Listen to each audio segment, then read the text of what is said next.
que su bandera de triunfo ha sido el tipo de cambio.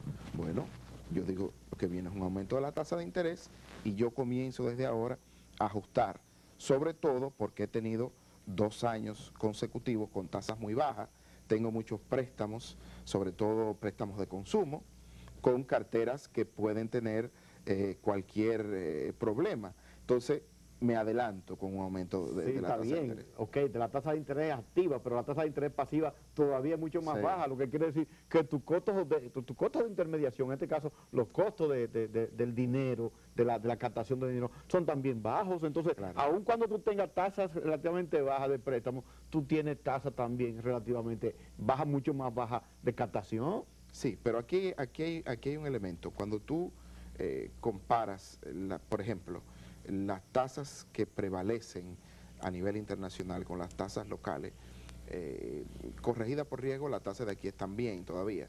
Además, recuérdate que aquí hay una suerte de competencia desleal que se dio desde la crisis financiera. Es que los títulos del Banco Central son mucho más altos que los títulos que tienen los certificados financieros, las instituciones financieras, que les permite obviamente arbitrar también y sacar buenas partidas.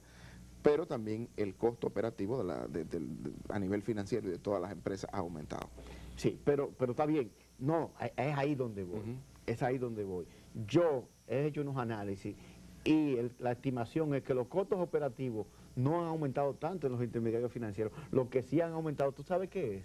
La tasa de ganancia. ¿Tú sabías que se pasó de una tasa de ganancia negativa de 1.3 en el 2004 a 25.5 en el 2008? Bueno, también hay que entender, cuando uno ve esas tasas, tú puedes decir, bueno, en el 2004 todavía hay un rezago del tema de la crisis del año 2003 y se venía acumulando, se venía arrastrando este tema.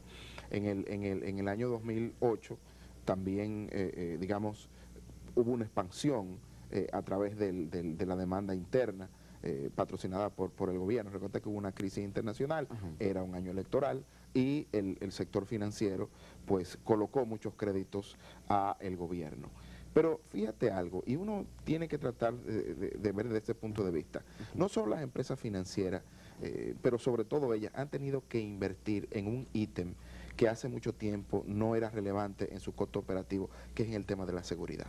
Sí, hay un tema muy difícil para ellos con el tema de la clonación de las tarjetas de crédito y otros elementos que tienen que ver con toda la seguridad que ellos tienen, que obviamente ese gasto ha aumentado. Y ha aumentado fuertemente. De reserva en función de eso también. Y además las normas prudenciales que obviamente han obligado a que ellos tengan que tener congelados una mayor cantidad de recursos. Sí, pero aún así, yo siempre lo he dicho, por ejemplo, si tú ves las ganancias, no simplemente en términos relativos, ¿ok? Sí. Sino también en términos absolutos. Al 2008 había una ganancia de casi 12.000 millones. Sí, es importante. Con un aumento anual de 2.000 millones. Entonces, con esos números, con esos datos, y un nivel de mora en promedio de 3%. Entonces yo te digo, y con un sistema sólido, como tú acabas de decir, normas prudenciales, supervisión, riesgos relativamente bajos. Entonces, para mí, la tasa de interés, aunque tú me digas, bueno, nos estamos adelantando a una situación, bueno, yo creo que en este momento de la economía, porque tú decías, la economía creció 7.8%, pero habíamos crecido menos el año anterior, y además de eso habíamos venido de una crisis, por lo cual nosotros estamos saliendo de una crisis. Sí, fíjate algo, hasta hace pocos años, la banca no se arriesgaba a dar préstamos a tasa fija durante mucho tiempo. Conozco instituciones financieras, que no las voy a anunciar, que colocan, por ejemplo, crédito a tasa fija por 4, 5, 6, 7 años, que es obviamente apostar al futuro de una economía y a la estabilidad. Y a la estabilidad, que no necesariamente ha sido la norma en los últimos años. Y eso obviamente implica un riesgo financiero que ellos tienen que tratar de cubrirse. Si el negocio es bueno y yo fuera autoridad, digamos, monetaria y financiera, yo promoviera la competencia, ¿no? Si es tan bueno, ojalá y venga todo el mundo a competir y así hay una reducción de la intermediación financiera. Sí, lo que pasa es que en la estructura productiva de la República Dominicana, e inclusive la propia estructura del sistema financiero, no se da realmente una real competencia. ¿Por qué? Porque al final de cuentas nos ponemos de acuerdo. Entonces, se da tal vez una competencia a nivel de productos, a nivel de servicios, pero a nivel de tasa, cuando tú das la vuelta alrededor de los intermediarios, tú ves que prácticamente la tasa es parecida. Yo creo que sí, yo estoy de acuerdo contigo, hay más competencia en las tasas preferenciales que en las otras tasas. Ahí sí hay Y en los como productos y servicios, sí, básicamente. ahí hay mucha competencia, en lo otro no. No, lo otro no, y entonces, lo otro es lo importante, Sí. porque lo otro son las tasas de los préstamos. Claro.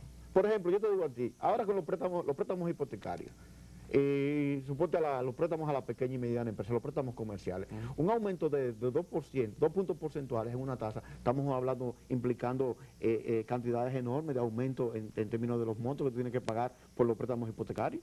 Bueno, ahora mismo hay una ley que pudiera ayudar un poco, que es la ley que tiene que ver con el financiamiento y la titularización y todo el esquema del fideicomiso, Ajá. que va a ser una figura nueva que se va a establecer en el país, que es la que propone la Superintendencia de Pensiones. A lo mejor eso va a permitir que se use otro mecanismo, digamos, de asegurar los préstamos, que no sea las normas prudenciales únicamente, sino que haya seguro, que haya con este tema de la titularización, y a lo mejor eso pudiera generar una menor tasa de intermediación. No, y también con la cantidad de recursos que estarían introduciéndose a la economía a partir de los fondos de pensiones también, Claro. eso sería importante. Fabricio, vamos a una pausa que nos están haciendo señas y volvemos para la última parte del programa. Nos vemos después de la pausa.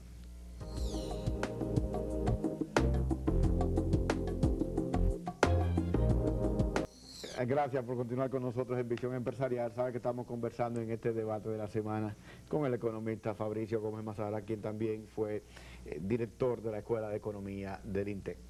Fabricio, los precios de muchos bienes y servicios en la economía están aumentando. Aun cuando en los últimos años nosotros hemos conocido tasas de inflación relativamente bajas, parece que este año no va a ser así. ¿Cuál es la apreciación de ustedes o de ti como economista de lo que va a pasar con los precios en la economía y también explicar un poco qué está ocurriendo que esos precios están aumentando? Mira, el problema es que este es un año donde va a haber muchos ajustes al mismo tiempo.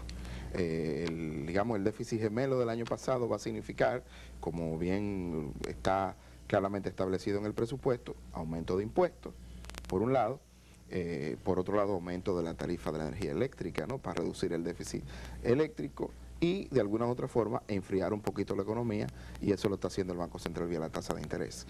Entonces, además, en el entorno internacional, ¿qué ha pasado?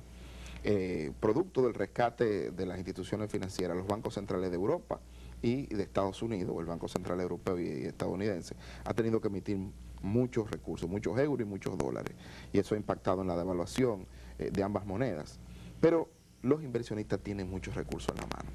No están yendo ni a los títulos de renta fija porque están dando rentabilidad negativa, ni están yendo a los títulos de renta variable porque, aunque están dando rentabilidad positiva, no es adecuada, o no está, digamos, cuando uno lo mira, no está dando una rentabilidad mayor a la que ellos esperaban. ¿Dónde se están refugiando? En los commodities, en la materia prima. Algo muy parecido a lo que ocurrió en el año 2008 con la crisis de la materia prima.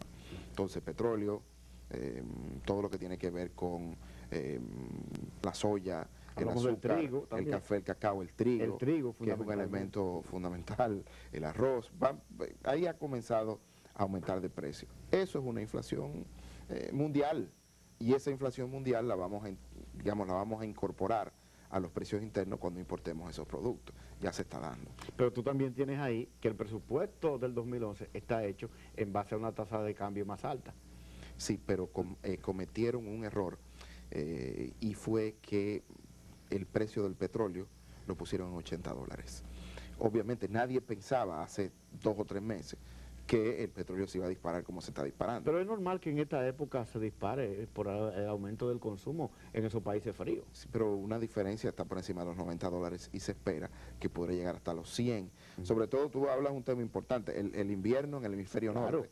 Pero también hay otras, hay otras noticias que se están incorporando a las expectativas de los agentes y de los productores de petróleo. El crecimiento de Alemania, 3.5%, las expectativas de crecimiento en los Estados Unidos. Eso quiere decir que la demanda por energía o por petróleo se va Podría a estar mantener, aumentando. se va a aumentar de manera sostenida durante este año. Entonces ya tú sabes lo que eso significa, ¿no? Que los precios van a tener, resistencia a la baja, por decirlo de alguna forma, luego del primer semestre. Sí, pero en ese mismo orden, cuando tú hablas, por ejemplo, en el caso del petróleo, nosotros